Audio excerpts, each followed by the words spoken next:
पिछले कुछ दिनों से प्रधानमंत्री नरेंद्र मोदी लगातार कह रहे हैं कि अगर कांग्रेस सत्ता में आई तो आपसे मंगलसूत्र तक छीन लेगी और आपकी संपत्ति मुसलमानों में बांट देगी। कांग्रेस को इससे बड़ी तकलीफ हुई और उसके नेता लगातार इस पर सफाई दे रहे हैं। लेकिन कांग्रेस की मुसीबत यह है कि एक चीज से निकलते नहीं है कि वो दूसरे में फंस जाते हैं। मतलब एक गड्ढे से निकलते हैं और खुद ही दूसरे गड्ढे में गिरते हैं, कोई गिराता भी नहीं है। आज कांग्रेस के एक नेता ने ऐसा कांड कर दिया कि नरेंद्र मोदी को फुल टॉस बॉल मिल गई और उन्होंने सीधा छक्का लगा दिया। पीएम मोदी ने कांग्रेस को इस नए मुद्दे पर घेरते हुए कहा कि कांग्रेस का एक हिडन यानी छुपा हुआ एजेंडा बाहर आ गया। कांग्रेस अब देश पर इनहेरिटेंस टैक्स यानी विरासत टैक्स लगाएगी। कांग्रेस अब माता पिता से मिलने वाली विरासत पर भी टैक्स लगा देगी। कांग्रेस का मंत्र है कांग्रेस की लूट, जिंदगी के साथ भी और जिंदगी के बाद भी। एक बार पीएम मोदी को सुनिए, फिर बताऊंगा कि यह विरासत टैक्स की बात आई कहां से, इसका राहुल गांधी के सियासी गुरु से क्या कनेक्शन, और अगर यह वाकई में आया नहीं आया तो क्या होगा। शाही परिवार के शाहजादे के सलाहकार, इस शाही परिवार के शाहजादे के पिताजी के भी सलाहकार, उन्होंने कुछ समय पहले कहा था, और ये परिवार उन्हीं की बात मानता है। उन्होंने कहा था कि हमारा देश का जो मिडिल क्लास है, मध्यम वर्गीय लोग हैं, जो मेहनत करके कमाते हैं, उन्होंने कहा उन पर ज्यादा टैक्स लगना चाहिए। अब कांग्रेस का कहना है कि वो इनहेरिटेंस टैक्स लगाएगी, माता पिता से मिलने वाली विरासत पर भी टैक्स लगाएगी। आप जो अपनी मेहनत से संपत्ति जुटाते हैं, वो आपके बच्चों को नहीं मिलेगी, बल्कि कांग्रेस सरकार का पंजा उसे भी आपसे छीन लेगा। यानी कांग्रेस का मंत्र है कांग्रेस की लूट, कांग्रेस का मंत्र है कांग्रेस की लूट, जिंदगी के साथ भी और जिंदगी के बाद भी। पीएम मोदी ने आज विरासत टैक्स की बात करके कांग्रेस को दरअसल इसलिए घेरा क्योंकि कांग्रेस के एक बेशकीमती नगीने सैम पित्रोदा, अजब अजब लोग हैं भाई इनके पास, नगीना से कम नहीं है भाई साहब। ये जनाब इंडियन ओवरसीज कांग्रेस के चेयरमैन हैं, राहुल गांधी के बहुत करीबी हैं, इनके राजनीतिक गुरु भी कई बार कहे जाते हैं। ये विदेश जाते हैं राहुल गांधी तो ये साथ साथ नजर आते हैं, और ये सही कह रहे थे नरेंद्र मोदी जी कि ये राजीव गांधी के भी साथ साथ रहते थे। काफी जानकार आदमी हैं, पढ़े लिखे भी हैं, लेकिन इन जनाब ने अमेरिका के शिकागो में एक न्यूज एजेंसी से बात करते हुए इनहेरिटेंस टैक्स यानी विरासत की संपत्ति पर लगने वाले टैक्स की बात कह दी। अब बातचीत में वो इंग्लिश में समझाने लगे कि अमेरिका में तो इनहेरिटेंस टैक्स लगता है, यहां तो यहां तक भी चलिए ठीक था, लेकिन असली गड़बड़ इसके बाद शुरू हुई। जब सैम पित्रोदा भारत में इस तरह के टैक्स लगाने पर चर्चा की बात करने लगे तो फिर हंगामा मच गया। एक बार सैम पित्रोदा को सुनिए, फिर बताऊंगा कि यह विरासत टैक्स है क्या चीज, और अगर यह आ गया तो कैसे मरने के बाद भी आपकी आत्मा को शांति नहीं मिल पाएगी। Let me tell you, in America, there is an inheritance tax.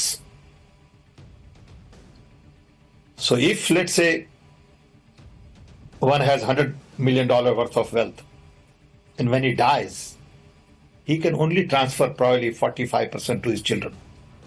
55% is grabbed by government. Now, that's an interesting law. It says, you in your generation made wealth, you are leaving now, you must leave your wealth for public. Not all of it, half of it. Which to me sounds fair. In India, you don't have that. If somebody is worth 10 billion and he dies, his children get 10 billion. Public get nothing.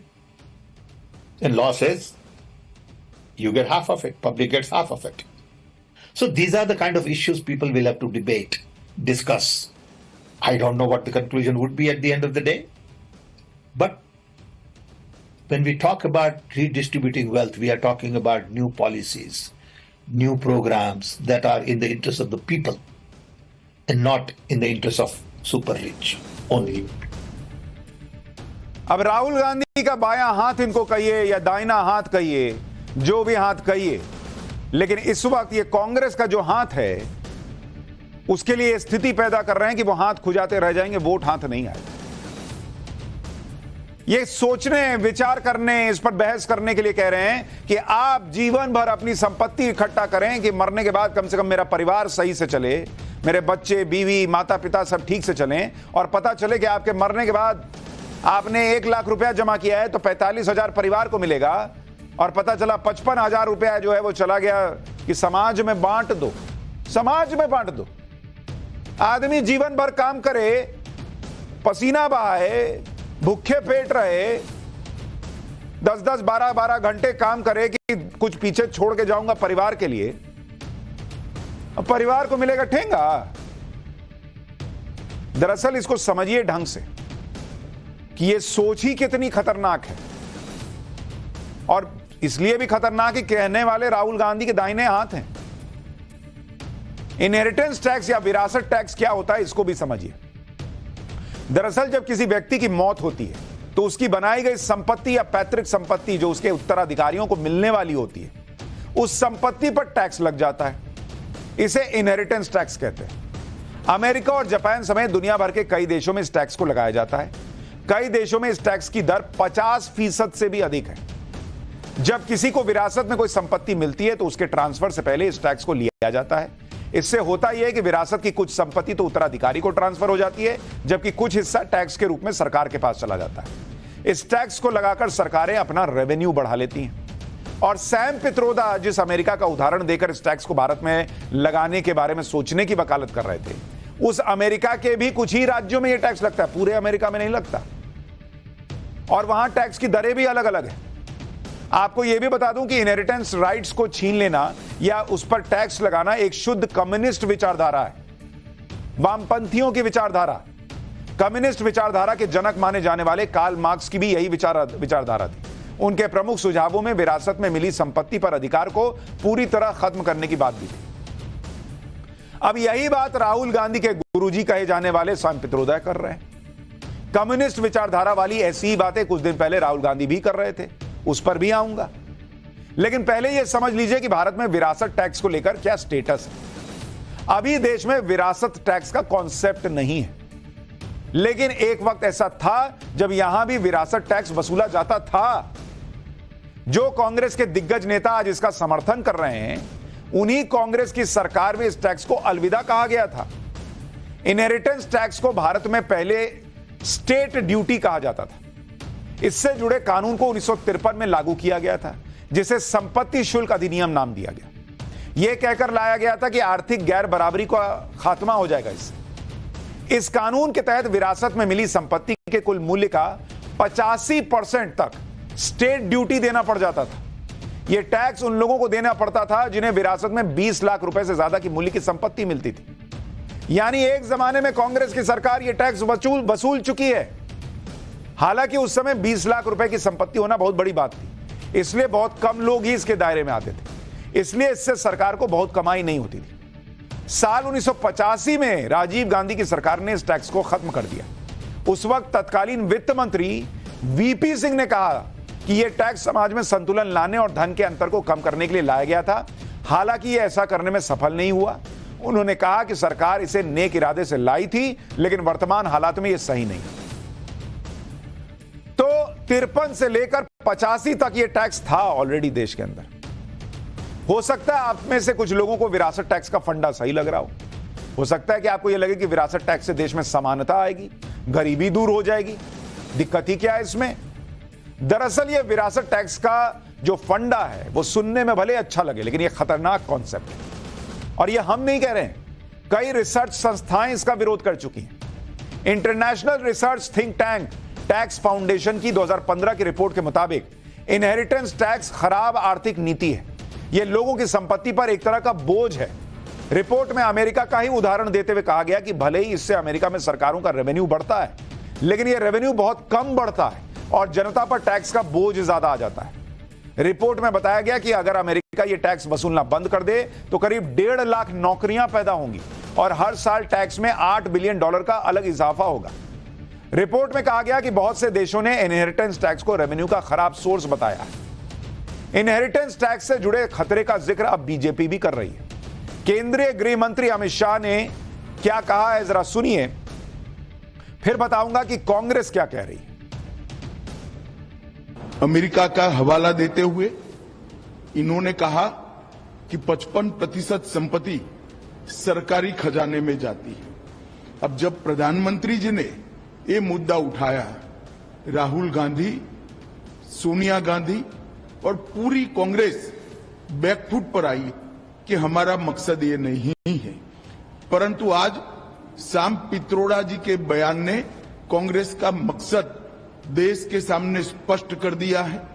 वो देश के जनता की निजी संपत्ति का सर्वे कर निजी संपत्ति को सरकारी खजाने में डालकर जो उन्होंने यूपीए के शासन में तय की थी प्रायोरिटी कि देश के संसाधन पर सबसे पहला अधिकार माइनॉरिटी और उसमें भी मुस्लिम लोगों का है, उस प्रकार से इसका बंटवारा करना चाहती है। जब सैम पित्रोदा ने रायता फैलाया तो कांग्रेस पार्टी समेटने लगी, क्योंकि भाई साहब तो फैला दिए विदेश में बैठे बैठे, यहां चुनाव चल रहा था, फैल गया पूरा रायता। कांग्रेस ने तुरंत सैम पित्रोदा से किनारा कर लिया रायता समेटते हुए और कहा कि कांग्रेस का विरासत टैक्स का लाने का कोई प्लान ही नहीं है। सैम पित्रोदा ने अमेरिका के संदर्भ में बयान दिया और उसका कोई भारत से लेना देना नहीं है। उनके विचार हमेशा कांग्रेस के रुख को बताए, बहुत बार ऐसा नहीं होता। सैम पित्रोदा ने भी अपने बयान पर सफाई देते हुए कहा कि मेरे बयान को तोड़ मरोड़ कर पेश किया गया है। किसने कहा कि 55% संपत्ति छीन ली जाएगी? किसने कहा कि ऐसा कुछ भी भारत में किया जाएगा? बीजेपी और मीडिया इतना घबराया हुआ क्यों है? मैंने कहा कि ये ऐसे मुद्दे हैं जिन पर चर्चा करने की जरूरत है। इसका कांग्रेस सहित किसी भी पार्टी की नीति से कोई लेना देना नहीं। हालांकि कांग्रेस के कुछ नेता सैम पित्रोदा के बयान की पैरवी कर रहे हैं। उदित राज को ही सुन लीजिए क्या कह रहे हैं। बीजेपी को इसमें परेशानी क्या है? बीजेपी के लोग अमेरिका जाना ज्यादा पसंद करते हैं और मोदी जी अमेरिका में जाकर के ट्रंप का प्रचार करते हैं। और चाहे शिवराज जी हों, राजनाथ जी हों, संजय जायसवाल जी हों या बीजेपी के तमाम नेता हैं, उनके बच्चे हार्वर्ड आईवी लीग में पढ़ने जाते हैं। जो आईआईटीएंस हैं तमाम सारे हमारे सरकार के पैसे से इंजीनियरिंग करते हैं, वहाँ चले जाते हैं। क्यों चले जाते हैं उस कंट्री में? अगर वो कंट्री अच्छी नहीं है, उनका सिस्टम अच्छी नहीं है, तो भारत में रहें। अगर इनकी संपत्ति से थोड़ा सा टैक्स लेकर जनता की भलाई में, रोड में और ग्रामीण उद्योग में, मनरेगा का पैसा पेमेंट में, रोजगार सृजन में और 80 करोड़ लोगों को जो मुफ्त में राशन दे रहे हैं, इनको मुफ्त में राशन न देने का इनको नौकरी दे रहे हैं, तो क्या खराबी कहा उन्होंने? यानी कांग्रेस के नेता, एक तरफ कांग्रेस रायता समेट रही है, दूसरी तरफ उदित राज फिर फैला रहे हैं कि इसमें क्या गलत है। कुछ गलत नहीं है भाई। एक काम कीजिए, कांग्रेस से ही शुरू कीजिए। क्यों नहीं कांग्रेस को जो चंदे में पैसा मिला 1000 करोड़, 1200 करोड़, 1500 करोड़, उसमें से 50-55% जो है वो दूसरों में बांट दिया जाए, देश को बांट दिया जाए। या फिर नेशनल हेराल्ड की जो करोड़ों की संपत्ति है उसमें से कुछ संपत्ति जो है वो देश में बांट दी जाए। कांग्रेस पार्टी आज तो यह सफाई दे रही है कि उसका विरासत टैक्स से कोई लेना देना नहीं है, कोई उनका प्लान नहीं है। लेकिन जब यूपीए की सरकार थी तो कांग्रेस के दिग्गज इसकी जमकर वकालत कर रहे थे। जुलाई 2011 में तत्कालीन गृह मंत्री पी चिदम्बरम ने टैक्स जीडीपी रेशियो बढ़ाने के लिए विरासत टैक्स लगाने की बात कही थी। फिर नवंबर 2012 में पी चिदम्बरम ने कहा था कि क्या हम इस बात को इग्नोर कर रहे हैं कि देश की दौलत कुछ लोगों के हाथ में सीमित है? फिर भी वो ये कहने में सावधानी बरत रहे हैं कि विरासत टैक्स लाना चाहिए। यानी साल 2012 में भी कांग्रेस इनहेरिटेंस टैक्स लाने पर विचार कर रही थी और वहीं दूसरी तरफ 2014 में चुनाव से पहले वो दिल्ली की करोड़ों रुपए की सरकारी संपत्तियों को वक्फ बोर्ड को बांट रही थी, जिसके बारे में हमने आपको पहले पाठशाला में बताया है। देश की संपत्ति वक्फ बोर्ड को दी जा रही है। और देश के लोगों की संपत्ति जो है वो लेके देश में बांटो। ये हिसाब है। इनहेरिटेंस टैक्स के मुद्दे पर फंसी कांग्रेस ने अपने बचाव में यह तर्क देना शुरू किया कि जब मोदी सरकार आई तब भी इनहेरिटेंस टैक्स लाने की बात हुई थी। कांग्रेस ने इसके लिए पूर्व वित्त राज्य मंत्री जयंत सिन्हा और पूर्व वित्त मंत्री अरुण जेटली के पुराने बयान दिखाए और दावा किया कि मोदी सरकार के मंत्री तो खुद इसकी वकालत कर रहे थे। कांग्रेस ने कहा कि प्रधानमंत्री को जवाब देना चाहिए इस मुद्दे पर उनका स्टैंड क्या है। हालांकि यह मुद्दा उठाकर कांग्रेस खुद ही फंस गई, क्योंकि यह बात तो सही है कि उस वक्त जयंत सिन्हा ने इनहेरिटेंस टैक्स को लेकर कुछ सुझाव रखे थे, कुछ बयान भी दिए थे, कुछ ट्वीट भी किए थे, लेकिन उस वक्त जयंत सिन्हा के सीनियर मिनिस्टर अरुण जेटली और खुद प्रधानमंत्री नरेंद्र मोदी ने इन सुझावों को खारिज कर दिया था। नरेंद्र मोदी ने कहा कि नहीं बॉस, देश में ये संपत्ति पर टैक्स और विरासत टैक्स नहीं लगेगा। तो आप जो ट्वीट दिखा रहे हो, जो सुझाव के बारे में बता रहे हो, उसके बारे में तो पब्लिक को पता चलेगा, तो ये पता चलेगा कि नरेंद्र मोदी पहले ही क्लियर कर चुके हैं कि ये टैक्स नहीं लगेगा और वो रोक चुके हैं। तो फिर सवाल कांग्रेस पे चला जाएगा। गौर करने वाली बात यह है कि जयंत सिन्हा ने देश की पूरी आबादी के लिए नहीं, बल्कि सिर्फ 25 करोड़ से ज्यादा की संपत्ति रखने वालों के लिए सुझाव दिया था, जिनकी आबादी 0.05% से भी कम है। और नरेंद्र मोदी ने उसको भी कहा कि नहीं, ये इस देश में नहीं होगा। लेकिन मोदी सरकार ने इस सुझाव को भी दरकिनार कर दिया था। तो जो कांग्रेस आज पीएम मोदी से उनके स्टैंड के बारे में पूछ रही है, उसे यह पता होना चाहिए कि पीएम मोदी ने अपना स्टैंड तो 2014 में ही क्लियर कर दिया था। इसी तरह से अरुण जेटली को भी लेकर यह आरोप लगाया गया कि तत्कालीन वित्त मंत्री अरुण जेटली भी साल 2018 में इनहेरिटेंस टैक्स का समर्थन कर रहे थे। लेकिन आप देखिए, 2018 से 2024 आ चुका है, लेकिन मोदी सरकार ऐसा कोई टैक्स सिस्टम न लागू करती दिखी, न इसे लागू करने का कोई संकेत दिया। यानी नरेंद्र मोदी का हिसाब क्लियर है कि वो इनहेरिटेंस टैक्स नहीं लाने वाले, जबकि कांग्रेस के वरिष्ठ नेता सैम पित्रोदा तो चुनाव के बीच में इस टैक्स पर बहस होनी चाहिए, चर्चा होनी चाहिए, इसकी वकालत कर रहे हैं। तो इसका सीधा मैसेज तो यही जाएगा कि कांग्रेस के मन में कुछ तो चल रहा होगा, नहीं तो राहुल गांधी के इतने करीबी ऐसी बात कैसे करेंगे। सैम पित्रोदा ने एक और मुद्दे पर कांग्रेस को फंसा दिया, जिस पर ज्यादा लोगों का ध्यान नहीं गया। सैम पित्रोदा ने वेल्थ डिस्ट्रीब्यूशन यानी देश की संपत्ति के सही तरह से बंटवारे के मुद्दे पर भी बात की। यह वही मुद्दा है जिसे लेकर पीएम मोदी ने कांग्रेस पर आरोप लगाया कि कांग्रेस आपकी संपत्ति छीनकर मुसलमानों को, घुसपैठियों को दे देगी। पीएम मोदी के हमले का जवाब देते हुए सैम पित्रोदा ने कहा कि यह तो एक पॉलिसी से जुड़ा मुद्दा है। कांग्रेस पार्टी एक ऐसी पॉलिसी बनाएगी जिसके जरिए देश में संपत्ति का बंटवारा सही से हो सके। अभी भारत में न्यूनतम मजदूरी नहीं है। अगर हम ये कहते हुए न्यूनतम मजदूरी को देश में लाते हैं और ये कहते हैं कि आपको गरीब को इतनी मजदूरी तो देनी ही होगी, यही संपत्ति का बंटवारा है। अब सैम पित्रोदा तो संपत्ति के बंटवारे की बात पर पॉलिसी बनाने की बात कर रहे हैं। दूसरी तरफ आज राहुल गांधी ने वेल्थ सर्वे की बात पर यू टर्न ले लिया। इतना प्रेशर बन गया 3-4 दिन में नरेंद्र मोदी के बयानों से कि राहुल गांधी ने गाड़ी ही उल्टी मोड़ ली, यह घुमाओ वापस लो। आज एक कार्यक्रम को संबोधित करते हुए राहुल गांधी ने कहा कि उन्होंने ये कहा ही नहीं था कि वो कोई एक्शन लेंगे। उन्होंने तो बस ये कहा था कि इसका पता करेंगे कि कितना अन्याय हुआ है। सुनिए राहुल गांधी को, फिर बताऊंगा कि पहले राहुल गांधी ने वेल्थ सर्वे पर क्या कहा था।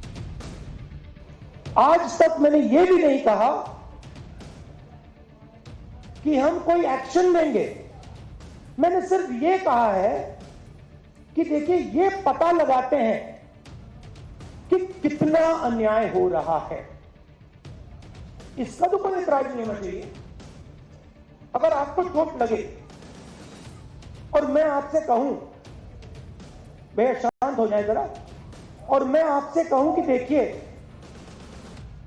इनको चोट लगी है, एक्सरे करा लीजिए, तो एक्सरे से किसी को इतराज तो नहीं होना चाहिए ना।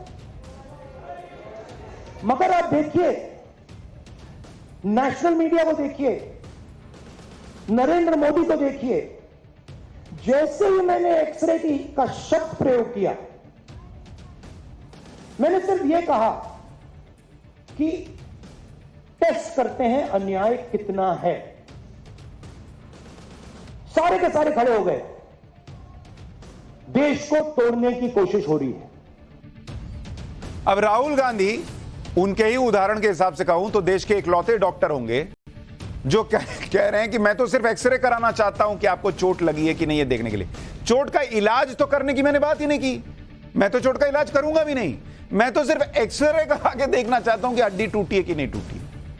तो एक्सरे कौन बात का करा रहे हैं बॉस? जब इलाज ही नहीं करना है? इलाज करना ही नहीं है तो एक्सरे किस बात का करा रहे हैं कि किसके पास कितनी संपत्ति है? और जब ये पता ही नहीं कि किसके पास कितनी संपत्ति है तो हर रैली में क्यों बोलते हैं कि बड़ा अन्याय हो रहा है, बड़ा अन्याय हो रहा है? न्याय यात्रा किस बात का निकाल रहे थे? अब राहुल गांधी भी अजीब बात कर रहे हैं कि पता करेंगे कि किसके पास कितनी संपत्ति है, लेकिन कुछ करेंगे नहीं। इससे पहले राहुल गांधी ने कांग्रेस का मैनिफेस्टो जारी करते हुए कहा था कि जातिगत जनगणना को हम पूरे देश में इंप्लीमेंट कर देंगे, देश का एक्सरे कर देंगे, दूध का दूध और पानी का पानी हो जाएगा। पिछड़े वर्ग को, दलितों को, आदिवासियों को, गरीब जनरल कास्ट के लोगों को, माइनॉरिटी को पता चल जाएगा कि इस देश में उनकी भागीदारी कितनी है। इसके बाद हम फाइनेंशियल और इंस्टीट्यूशनल सर्वे करेंगे, यह पता लगाएंगे कि हिंदुस्तान का धन किसके हाथों में है, कौन से वर्ग के हाथ में है। और इस ऐतिहासिक कदम के बाद हम क्रांतिकारी काम शुरू करेंगे। जो आपका हक बनता है वो हम आपके लिए, आपको देने का काम करेंगे, चाहे वो मीडिया हो, ब्यूरोक्रेसी हो, हिंदुस्तान की सब संस्थाएं हो, वहां हम आपकी जगह बनाकर आपको हिस्सेदारी देंगे। यानी राहुल गांधी एक तरह से ये कह रहे थे कि देश का वेल्थ सर्वे कराएंगे और देश में संपत्ति का समान वितरण कर देंगे। सुनने में तो बढ़िया लगा वादा, लेकिन देश की अर्थव्यवस्था के लिए बहुत घातक है। इसलिए जब पीएम मोदी ने इस मुद्दे पर कांग्रेस को घेरना शुरू किया तो अब राहुल गांधी ने यू टर्न ले लिया कि मैंने कुछ करने का तो कहा ही नहीं था, मैं तो खाली पता लगा रहा था।